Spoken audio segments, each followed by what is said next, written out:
ऐसा माना जाता है कि महाशिवरात्रि उस रात को कहते हैं जब महादेव और माता पार्वती का शादी हुआ था। यानी जिस रात को भगवान महादेव और माता पार्वती का शादी हुआ था उसी रात को महाशिवरात्रि कहते हैं। लेकिन जिस रात भगवान शंकर और माता पार्वती का शादी था उस रात से पहले भी तो कुछ घटनाएं घटी होंगी।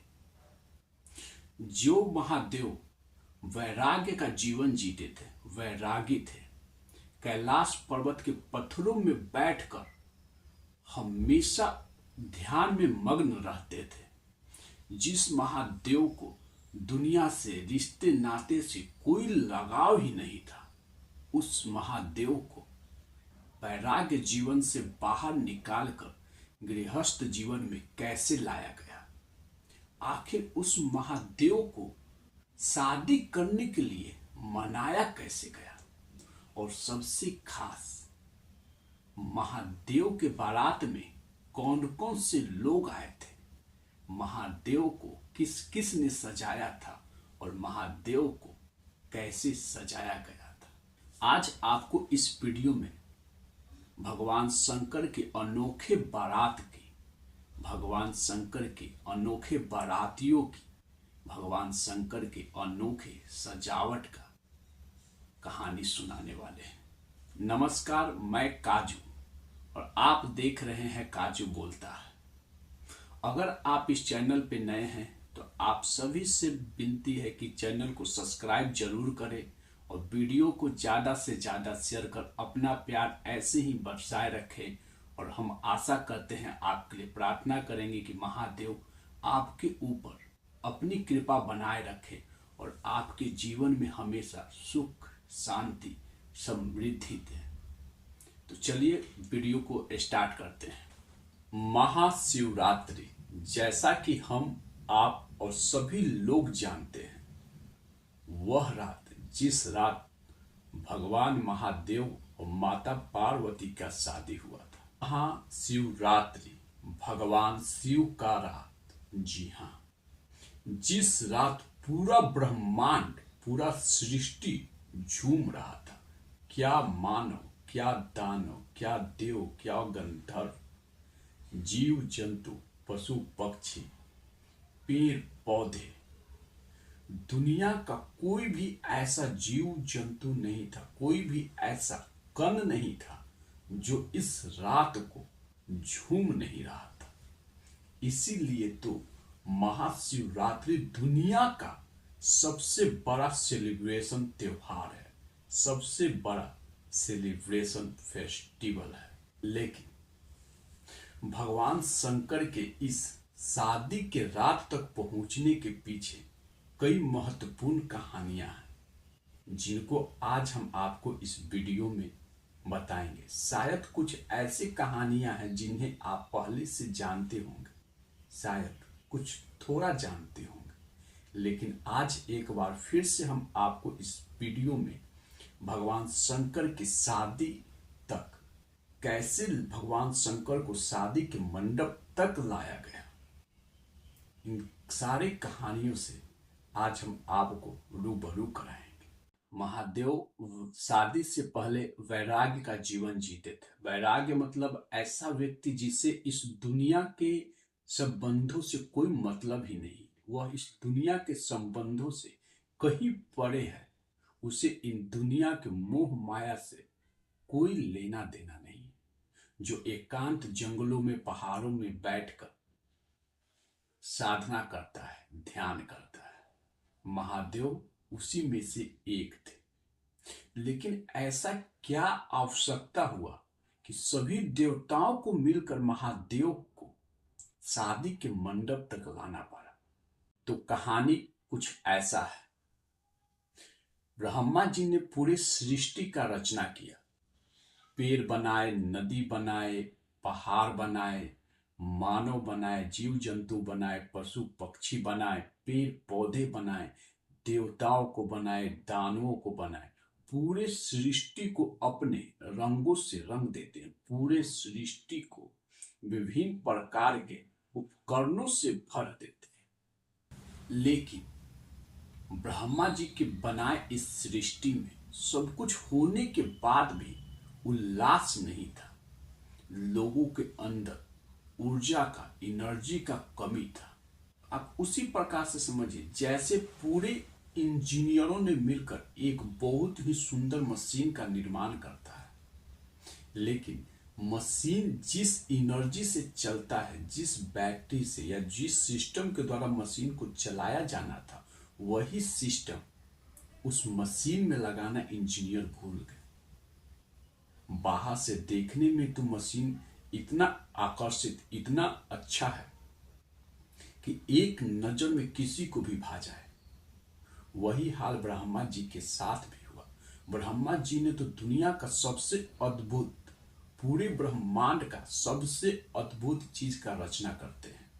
उसमें अनेकों प्रकार के रंग बिरंगे, विभिन्न प्रकार के लोगों को, जंतु को, सभी चीज डाल देते हैं, लेकिन उल्लास, एनर्जी डालना ब्रह्मा जी भूल जाते हैं। ब्रह्मा जी के इस सृष्टि में एनर्जी का, उल्लास का कमी रह जाता है। ब्रह्मा जी ने सृष्टि बनाया था तो ब्रह्मा जी को जो समस्या उत्पन्न हुआ था, उस समस्या का समाधान भी पता था। तभी तो ब्रह्मा जी ने कठोर तपस्या करके आदि शक्ति को मनाते हैं। आदि शक्ति से इस समस्या का निवारण के लिए विचार विमर्श करते हैं। आदि शक्ति से इस समस्या को दूर करने के लिए उपाय पर बात करते हैं। ब्रह्मा जी से विचार विमर्श करने के बाद माता आदि शक्ति राजी हो जाती है और पर्वतराज हिमालय के पुत्री के रूप में माता शक्ति जन्म लेती है और पृथ्वी को ऊर्जा से भरने के लिए, पृथ्वी को संचार से भरने के लिए माता सती और भगवान महादेव की शादी करना आवश्यक था। जहां महादेव दुनिया के सारे संबंधों से अलग, सारे मोह माया से परे कैलाश पर्वत पे वैराग्य का जीवन जी रहे थे और हर किसी के लिए सबसे कठिन यही था कि महादेव को उस जीवन से गृहस्थ जीवन में वापस लाया कैसे जाए, महादेव को मंडप तक बुलाया कैसे जाए।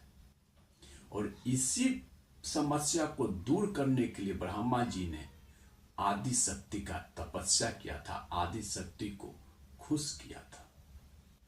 और ब्रह्मा जी के तपस्या से खुश होकर ही इस समस्या को दूर करने के लिए आदि शक्ति पर्वत राज हिमालय के घर में पुत्री के रूप में अवतरित होती है। मां पार्वती इकलौती स्त्री थी जो महादेव को उस वैराग्य जीवन से वापस ला सकती थी, लेकिन महादेव को उस वैराग्य जीवन से वापस लाना भी इतना आसान कार्य नहीं था जितना देवता ब्रह्मा जी, विष्णु जी सोच कर बैठे थे। मां पार्वती को भगवान शंकर को उस वैराग्य के जीवन से निकालने के लिए काफी कठोर तपस्या करना पड़ता है। मां पार्वती भगवान शंकर को खुश करने के लिए वर्षों वर्षों तक भूखे प्यासे कठोर तपस्या करती है, तब जाकर महादेव मां पार्वती से शादी करने के लिए राजी होती है। मां पार्वती का लक्ष्य सिर्फ महादेव को पाना नहीं था, सिर्फ महादेव से शादी करना नहीं था। मां पार्वती का लक्ष्य इस ब्रह्मा जी के बनाए गए दुनिया में बैलेंस को बनाना था, ऊर्जा को भरना था, उल्लास लाना था। तो जब माता पार्वती के कठोर तपस्या के बाद भगवान शंकर प्रसन्न होते हैं और शादी के लिए राजी हो जाते हैं, तब सभी देवतागण मिलकर शादी का दिन निश्चय करते हैं। वह दिन था फागुन माह के कृष्ण पक्ष में चतुर्थी का दिन, शादी के दिन के रूप में निर्धारित किया जाता है। जैसे ही यह खबर पूरे ब्रह्मांड में फैलता है, पूरे सृष्टि में फैलता है। पूरे सभी लोग भगवान शंकर के तैयारियों में बिजी हो जाते हैं। सभी लोग भगवान शंकर के बारात में जाने के लिए अपने अपने अनुसार तैयार होने लगते हैं, अपने अपने अनुसार तैयारियों में जुट जाते हैं। वह दिन आता है जब भगवान शंकर को दूल्हे के रूप में सजाकर उनका बारात कैलाश से लेकर पर्वत राज हिमालय के घर की ओर चलना था। शिवगण जो हमेशा शिव जी के साथ रहते थे, उन्होंने जिद किया कि आज अपने देव को हम खुद सजाएंगे। शिवगण भगवान शंकर से प्रार्थना करते कि प्रभु हम आपको सजाएंगे, और सभी शिवगण मिलकर भगवान शंकर को तैयार करने लगते हैं।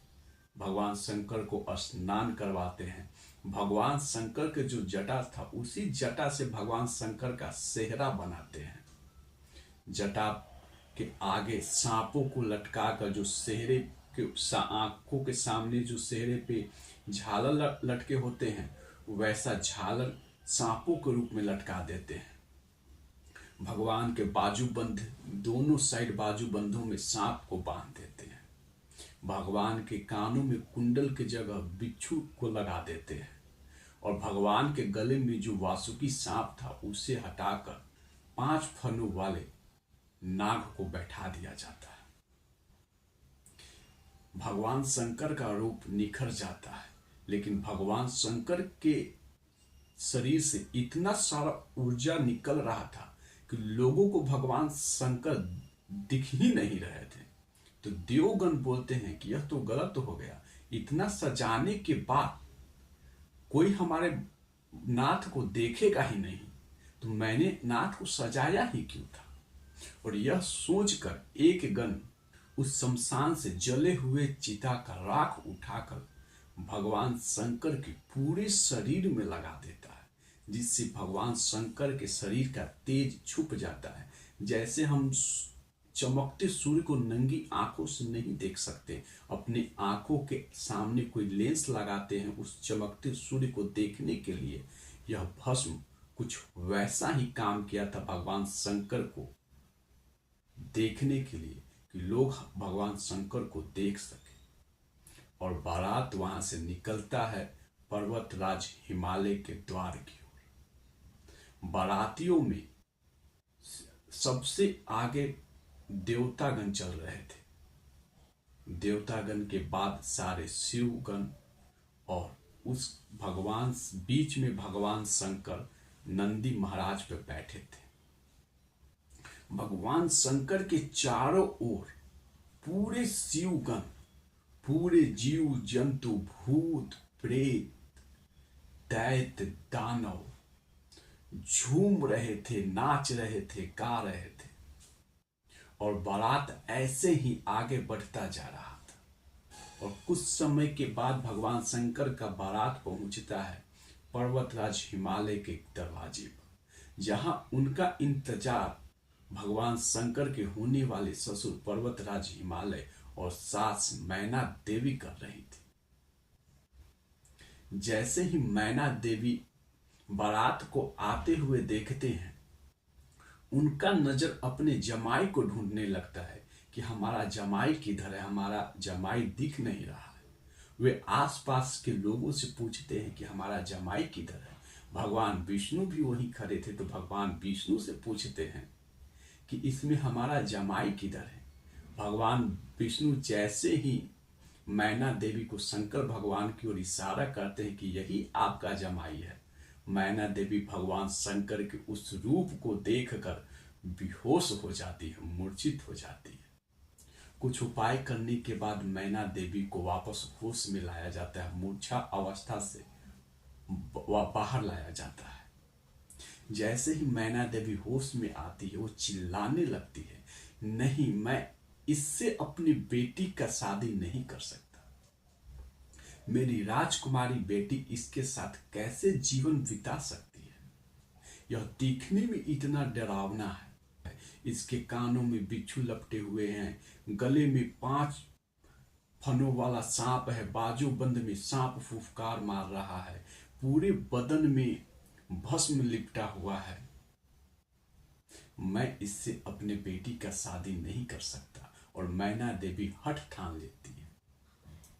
तब भगवान विष्णु मैना देवी को समझाते हैं, और मैना देवी को समझाने के बाद भगवान विष्णु शंकर भगवान के पास जाते हैं और शंकर भगवान को प्रणाम करके बोलते हैं कि प्रभु, आपने अपने गणों का मान तो रख लिया, आपने अपने गणों के द्वारा अपने आप को सजवा लिया। हम देवताओं के अंदर भी उत्सुकता है, हमारा भी एक शौक है कि आपके विवाह में आपका श्रृंगार आपको हम भी सजाएं। यहां तक तो अब आप आ गए, लेकिन यहां से अब आगे जो आप जाओगे, अब हम आपको सजाएंगे। उसके बाद ही आप यहां से आगे जाओगे और हम ही यह अवसर प्रदान करें। भगवान विष्णु के विनती के बाद महादेव राजी हो जाते हैं। भगवान विष्णु और सभी देवी देवताओं मिलकर महादेव को सजाने में जुट जाते हैं। महादेवताओं के द्वारा महादेव के सजाने के बाद जो रूप निखर के आता है, वह रूप इस दुनिया का सबसे सुंदर रूपों में से एक था। यानी उस समय पूरे ब्रह्मांड में भगवान शंकर से ज्यादा सुंदर कोई भी व्यक्ति, कोई भी वस्तु, कोई भी जीव जंतु, यहां तक कि ब्रह्मा जी के द्वारा बनाया गया सृष्टि भी भगवान शंकर के उस रूप के आगे फीका था। भगवान शंकर के उस रूप को देखकर वहीं पे भगवान शंकर को चंद्रशेखर के नाम से पुकारा जाता है। और भगवान शंकर के इस रूप को देखकर मैना देवी खुश होती है। और उसके बाद उसी रात फागुन माह के कृष्ण पक्ष के चतुर्थी के दिन रात में भगवान शंकर और माता पार्वती का शादी होता है। तो आपने देखा कि कैसे महादेव इतने कोमल, इतने शांत थे कि अपने शादी के दिन सभी लोगों का मान रखा। महादेव ने अपने शादी में दुनिया के प्रत्येक लोगों को आमंत्रित किया था। एक छोटे से कण को भी अपनी शादी में आमंत्रण किया था।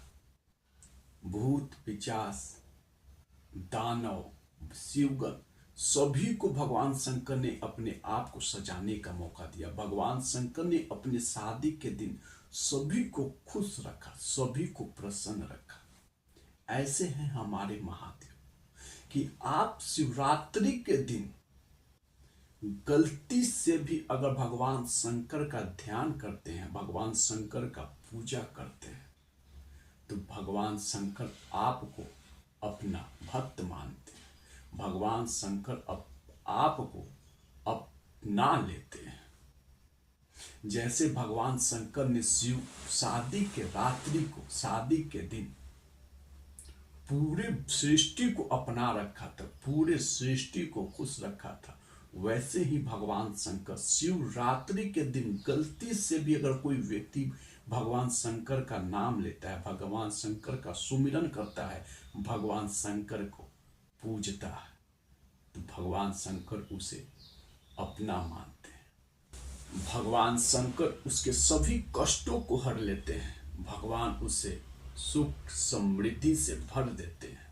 इसके पीछे भी एक बहुत ही रोचक और बहुत ही इंटरेस्टिंग कहानी है कि कैसे शिवरात्रि को एक व्यक्ति ने गलती से भगवान शंकर के लिए भगवान शंकर को पूजा किया था, और भगवान शंकर ने कैसे उसके प्राण यमराज से छीन कर लाए थे। तो यह कहानी हम आपको किसी और दिन सुनाएंगे। हो सकता है कि यह कहानी आपको हम महाशिवरात्रि के दिन लाइव आकर सुनाएंगे कि कैसे महादेव महाशिवरात्रि के दिन एक व्यक्ति गलती से भगवान शंकर को पूज देता है।